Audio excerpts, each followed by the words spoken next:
રાજકોટમાં બનેલી અગ્નિકાંડની ગોઝારી ઘટનામાં જ્યારે એસઆઈટીની રચના કરવામાં આવી છે, અઢળક અધિકારીઓની આમાં સંડોવણી હોવાનું જ્યારે સામે આવ્યું છે, ત્યારે તપાસનો ધમધમાટ હવે અધિકારીઓના ઘર સુધી પહોંચે છે. દ્રશ્યો છે રાજકોટ શહેરના ગીતાનગર વિસ્તારના કે જ્યાં આગળ ડેપ્યુટી ચીફ ફાયર ઓફિસર જે હતા બીજે ઠેબા, તેમનું ઘર આવેલું છે અને તેમના ઘર ખાતે અબતક પાસે જે એક્સક્લુઝિવ ફોટો છે કે ડીજી એન્ડ આઈજી નામની જે બોલેરો છે તે તેમના ઘર પાસે હતી. એટલે કે તપાસનો જે રેલો છે એ deputy chief fire officer Theba સાહેબના ઘર સુધી પહોંચ્યો છે.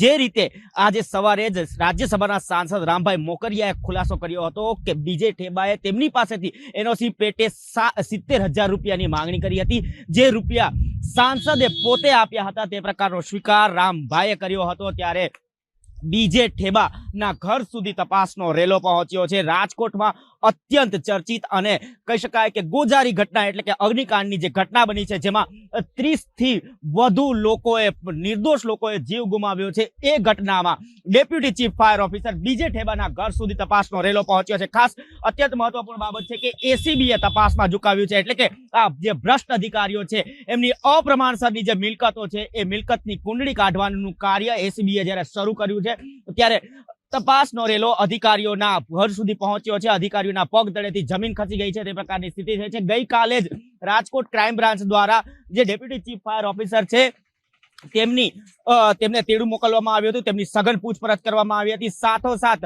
રાજકોટ મહાનગરપાલિકાના ટાઉન પ્લાનિંગ ઓફિસર એટલે કે એમડી સાગઠિયાને ચાલુ બેઠકેથી ક્રાઇમ બ્રાન્ચે ઉપાડી લીધા હતા. તેમને પણ ક્રાઇમ બ્રાન્ચ ખાતે લઈ જવાયા હતા, તેમની પણ અટકાયત કરવામાં આવી હતી.